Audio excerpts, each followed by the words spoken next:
ایک اصل معیار دیکھا جائے گا اس اسلام اور تقوی کا ہے۔ زید بن حارثہ کی اسلام کی قوت، عقیدے کی قوت، تقوی ان کا اتنا آپ کو پسند آیا کہ آپ نے اپنی پھوپھی کی بیٹی زینب بنت جحش آپ کے نکاح میں دے دی۔ اب زید آپ کا متبنہ بن گیا اور زینب بنت جحش اس ناطے سے آپ کی بہو بن گئی۔ اللہ تعالیٰ نے اس نظام کو توڑا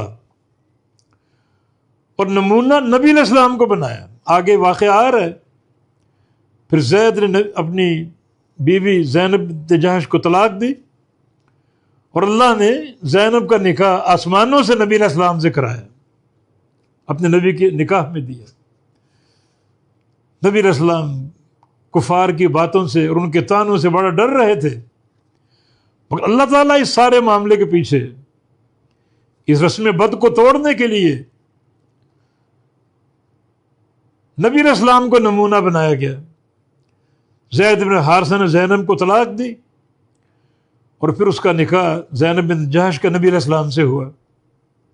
اللہ تعالیٰ نے یہاں ایک اور امر کو ملحوظ رکھا کہ زینب کو نبی کے نکاح میں دیا، جبکہ زینب اس سے قبل ایک بڑی قربانی دے چکی تھی، نبی علیہ السلام کے کہنے پر ایک غلام سے شادی کر لی، زید بن حارثہ سے۔ وہ غلام تھے، حالانکہ یہ قریشیہ تھیں، اعلیٰ نسب کی تھیں، مگر غلام کا رشتہ قبول کر لیا نبی علیہ السلام کے کہنے پر۔ اللہ نے اس کا صلہ دیا، اس قربانی کا بدلہ دیا کہ انہیں ام المومنین بنا دیا اور نبی علیہ السلام کے نکاح میں دے دیا۔ تو یہ ہے معاملہ، آگے اس قصے کی تفصیل آئے گی۔ وَمَا جَعَلَ أَدْعِيَاكُمْ، اور نہیں بنایا اللہ تعالیٰ نے تمہارے منہ بولے بیٹوں کو ابناء تمہارے حقیقی بیٹے۔